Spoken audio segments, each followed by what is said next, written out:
Before I left, I knew I wanted to offer something, and the first thing that came to me was this, an iridescent wing. I found it years ago, delicate, translucent. When I look at it, it still feels from another realm, like something not entirely meant for human hands. And then I remembered something Mum once said. When I found this tiny glass bottle, she laughed and told me it must have once held fairy dust. It still makes me giggle. Suddenly it felt perfect. The wing needed a travelling container, something small, something enchanted. So I placed the wing inside the little bottle, fairy dust vessel reclaimed. Like the marble I found yesterday, old glass holds tiny frozen breaths within it. I set it inside a miniature wooden chest, alongside a dried rose, and an infinity petal from the Venus ritual in January. Relics I had been quietly carrying. Not grand gestures, just meaningful. Intention gathered into objects. All of it coming with me, to the White Horse.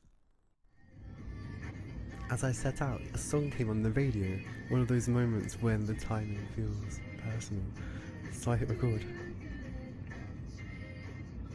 And soon I'll be saying goodbye to this yellow mini, and I'll be picking up my Valentine van.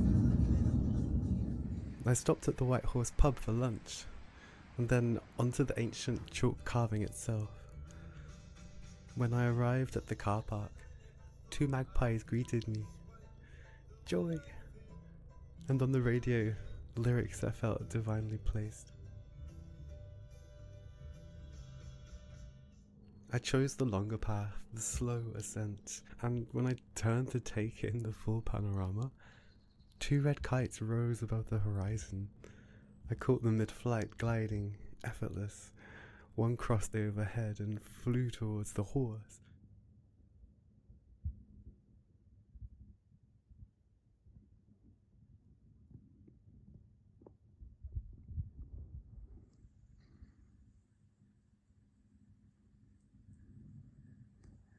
Amazing.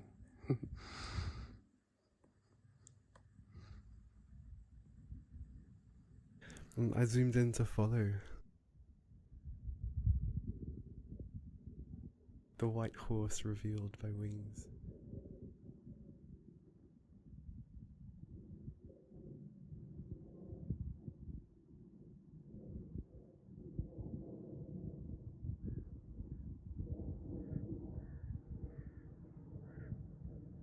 I studied the site map. Continued walking. And then I saw it. A single red rose planted in the ground. I started filming, but as I moved closer, it hit me. All the rose threads, all the Venus threads. I had to sit down.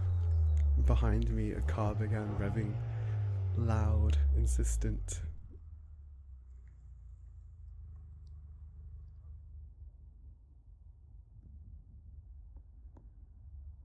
I steadied myself, stood again. Why is it there?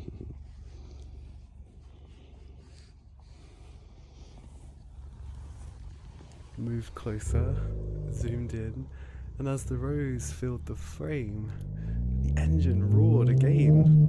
Higher, accelerated. Venus has just reappeared as evening star. The timing felt almost theatrical. I crossed the road, and a few steps in, something caught my eye. At first I thought it was a coin. It wasn't. Just a metal stud, lost from someone's shoe perhaps. But in that moment, it was a shield. A knight's token. The day the fire horse cycle begins. Approaching the white horse. I smiled at my own mythology and carried on. When I reached the summit, I stopped. Simply took it all in. Wind, chalk, sky. The horse etched into the land for 3,000 years. Not painted, not built, carved, cut into the earth itself, or scoured as the book I found yesterday referenced. From the horse I descended, making my way toward Dragon Hill. Dragon Hill, they say, is where St. George slew the dragon, but that story is a medieval overlay, a later story layered over something ancient, a different way of naming the land. It doesn't feel like the original story.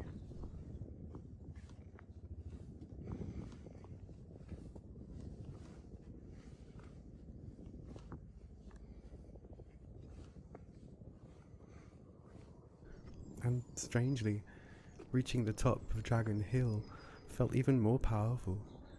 From there you see the horse, you see the land, you see everything. I imagined ancient gatherings, ritual fires, seasonal rites. It felt older than the story told about it. At the summit, my eyes were drawn to something small.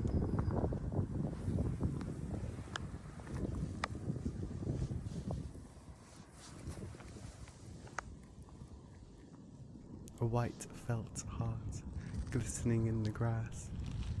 I picked it up, placed it on the glove of my hand, and held it against the horse. I walked a few steps and something shimmered. I almost lost where I'd seen it. Oh, where is it?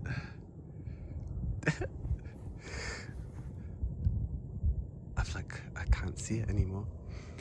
It's definitely here. Maybe you'll see it before me now. Where are you? Or were you an illusion? So I've just found a little white heart. Oh, I've spotted it. Can you see it? Can you see it? Okay, let's zoom in. Look at it.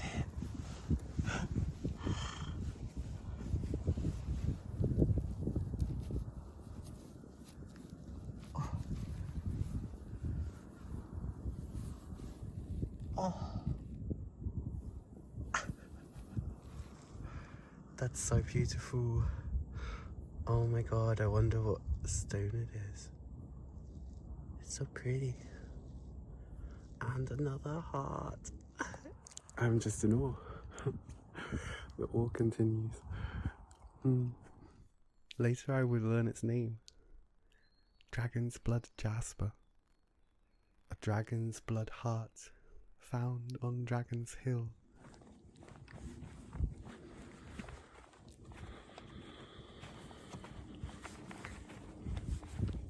Thank you. As I began descending, I passed a hawthorn at the threshold, and something lay beneath it. A small wooden disc, threaded once, perhaps hung as decoration. It read, "Enough is enough." I laughed. It felt like completion, like the land saying, "You've received what you came for."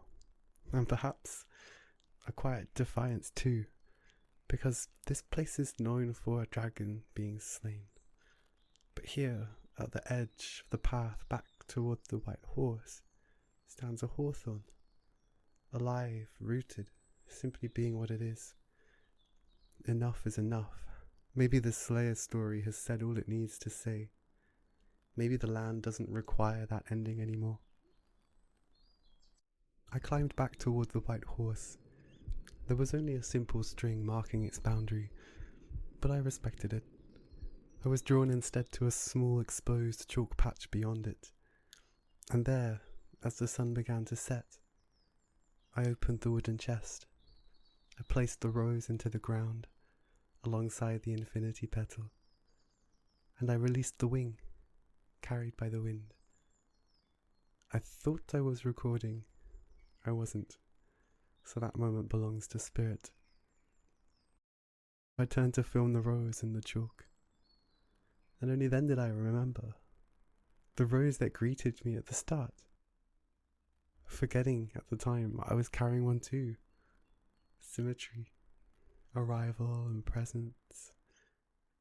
The walk back to the car felt dreamlike, the land quieting. As evening embraced the hill, I turned once more. I was changed in ways I didn't yet have words for. Day 2 of the pilgrimage. the horse luminous against dusk. And so the white horse received its offering. I walked back down the hill, heart smiling, pockets full of love. Sending lots of love to you, friend. Next, we fly to Glasgow to pick up the Pilgrim's wagon. Until then, take good care.